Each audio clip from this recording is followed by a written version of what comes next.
Painkiller, l'un de mes personnages préférés de l'univers télévisé DC. Et la plupart des gens ne comprennent pas à quel point ce type est vraiment puissant.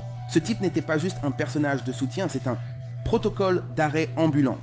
Ils avaient un spin-off entièrement ciblé sur ce type et ça n'a pas décollé. Mais je vous le dis, cela aurait été un véritable changement de jeu. Alors parlons de lui pour qu'il ne soit pas si facilement oublié. Maintenant, Khalil Payne est une histoire tragique. Il n'a pas demandé à être un tueur. Mais lorsque Tobias Wells a reconstruit son corps brisé, il est devenu quelque chose de plus qu'humain. Une arme high-tech imprégnée de biochimie et de rage. Il a de la force, de la vitesse et de la précision. Et ce qui coule dans ses veines le rend exceptionnellement mortel. Son mouvement signature est sa neurotoxine. Son corps crée un agent paralysant capable de désactiver votre système nerveux, au contact.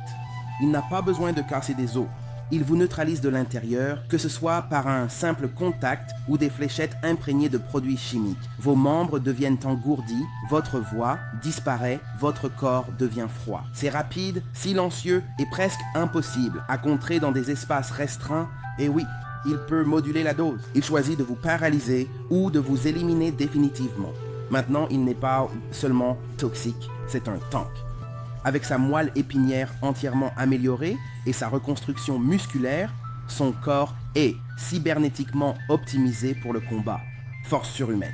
Il peut lancer des hommes adultes comme des poupées de chiffon, et je l'ai vu jeter des voitures avec une relative facilité. Vitesse et agilité accrue. Il peut se déplacer plus vite que l'œil ne peut suivre. Durabilité exceptionnelle. Il a encaissé des coups de méta-humains et s'en est remis, y compris de Black Lightning. Des capacités de guérison accélérées, pas tout à fait au niveau de Wolverine, mais très très proche.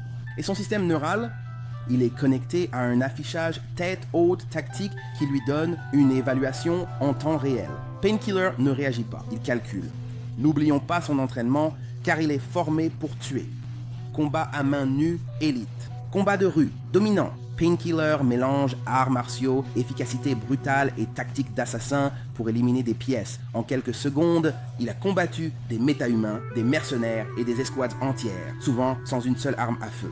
Et quand la personnalité de Painkiller entre en jeu, la moralité s'éteint. Pas d'hésitation, pas de retenue, juste cibler, neutraliser et avancer. Painkiller est l'un des personnages les plus sous-estimés de toute la gamme DC TV. Un paradoxe vivant, partie machine, partie poison, tout en douleur. Ils l'ont construit pour détruire, mais il a choisi d'évoluer et cela fait de lui un personnage inoubliable pour moi. Donc je vais faire d'autres confrontations avec ce gars. Cherchez celle qui arrive bientôt. On le confronte à un autre favori, Killmonger. Comme faites-le moi savoir en likant, et si vous appréciez ces vidéos, suggérez ce que vous aimeriez voir à l'avenir.